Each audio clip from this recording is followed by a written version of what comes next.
आई आज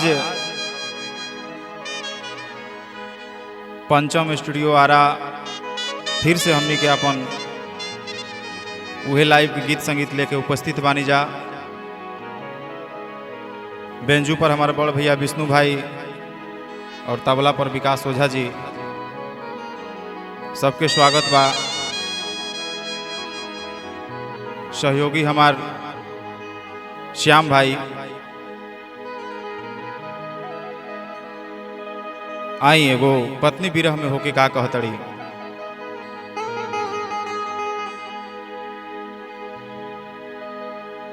हो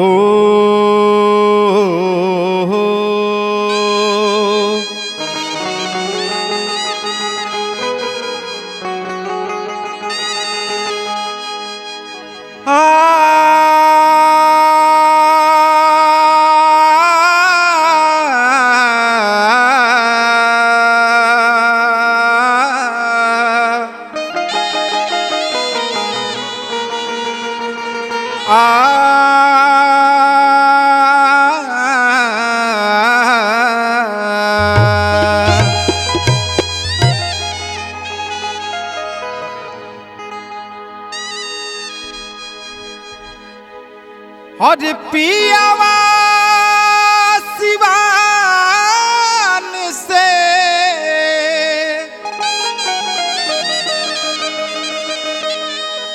और पियावा सिवान से और अन्हार भइले आई देवर तनिका देहिया प डाली दर जाई। देवर तनी देहिया पर डाली दर जाई। पियावा सिवान से पियावा सिवान से अन्हार भइले आई देवर तनी देहिया पर डाली दर जाई। देवर तनी देहिया पर डाली दर जाई।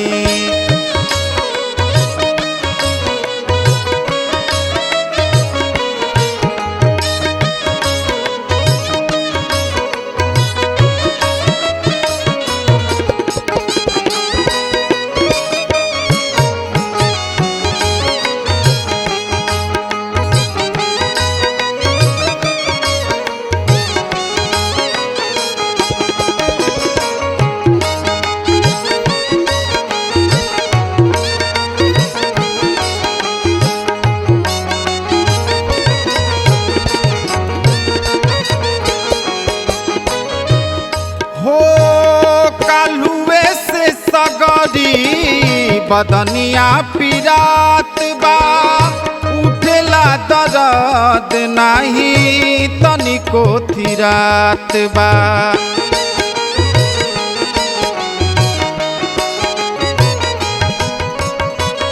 काल्हुए से सगरी बदनिया पिरात बा उठेला दर्द नाही तनिको थिरात बा। पियावा के इचिको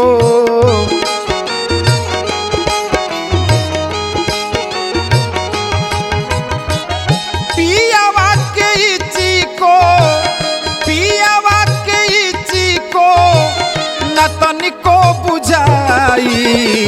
देवर तनी देहिया पर डाली दर जाई।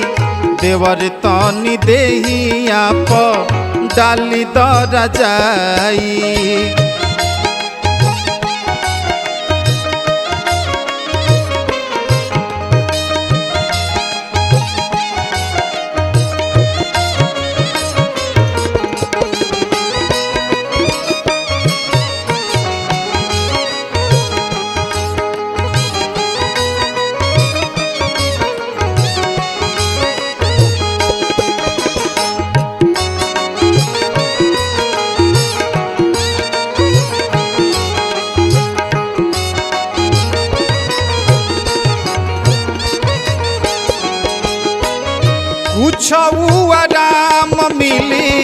ते पासे तनिकायता जाड़ा बाड़ा लागताटे तनि दनवैता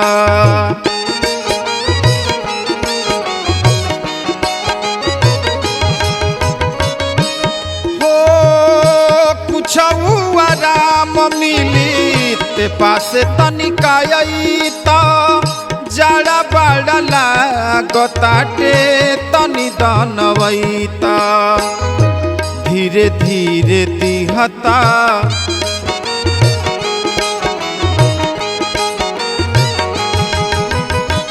धीरे धीरे दिहता धीरे धीरे दिहता कमरिया दबाई देवर तनिका देहिया प डाले दरा जाई देवर तनिका देहिया प डाले दरा जाई पियावा सिवान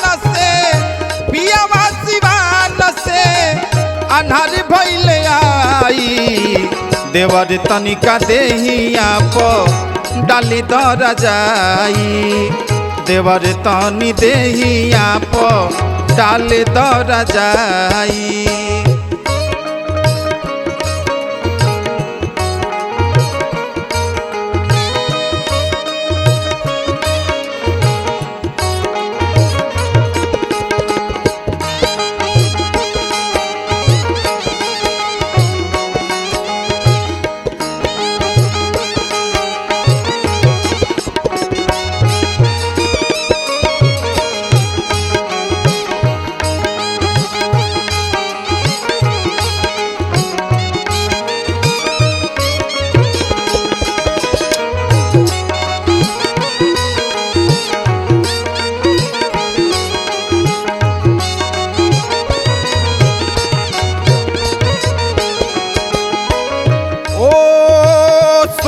चाहे वो झाके सोझा बोलाई द कैसन बेमारी ह तनि झाड़वाई द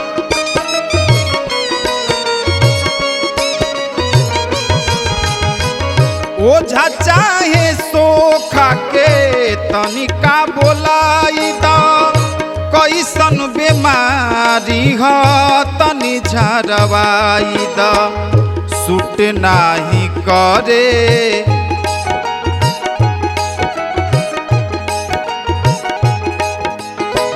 सूट नाही करे सूट नाही करे अंग्रेजी दवाई देवर तनि देहिया प डाली दरा जाई देवर तनि देहिया प डाली दरा जाई पियावा सिवान से